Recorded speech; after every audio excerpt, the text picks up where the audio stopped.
Do you have an opinion or knowledge or a prediction of where will there be some legacy left from a lot of people doing online?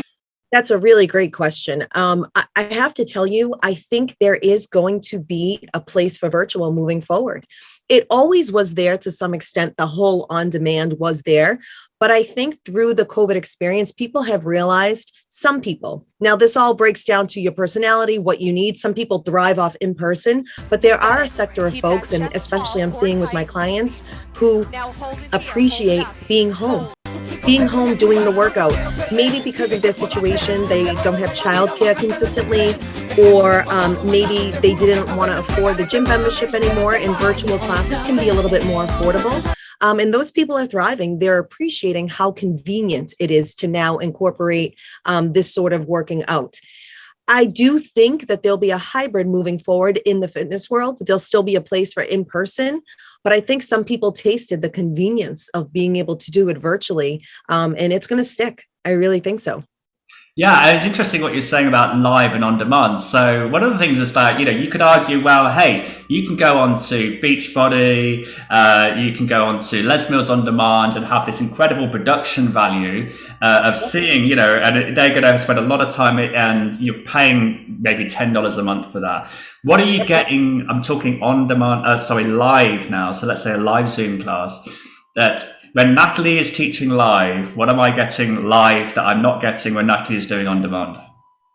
So it's interesting you asked that, because my live classes are the ones I make on demand, because it does have that personal touch. It does have me saying, hey, how you guys doing? Oh yeah, well, tonight's XYZ, the weather's this. I make it relevant as though you were in that class setting in a live setting, as opposed to on demand. The production value is amazing with all of the on demand. But think of this as a small business and a small town feel, a good homey feel, that we're making it very personable. With Pound as a company, I know you offer virtual on your website, so anybody can go to your website now and then search the name and do a virtual class. What are your thoughts on virtual? Because you are such a group workout. Can that translate online, do you think? Very, very relevant question. If you asked me a year and a half ago, I probably would have said absolutely not. I have been very vocal about being against virtual in the past, because I believe so strongly in human connection, and because I think that we need each other as humans, and the group fitness realm is one of the last places where we get to congregate as humans. And I think it's a really special place. I think group fitness is often overlooked in the gym world because people don't recognize how beneficial it is to a gym. Gym is community and group fitness is community.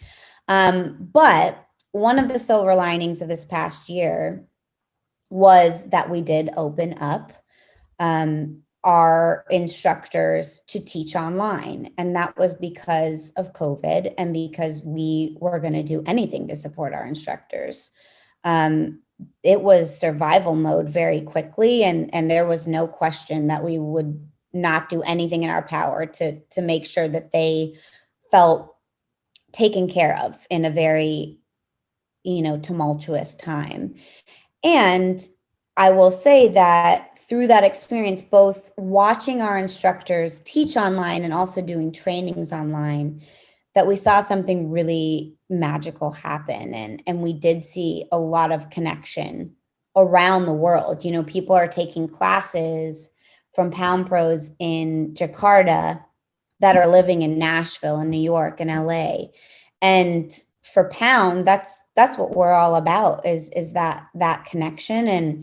And so yeah, a lot of really amazing silver linings came out of COVID, and we will continue to allow our instructors to teach online, and also know that they will return back to each other in the real world.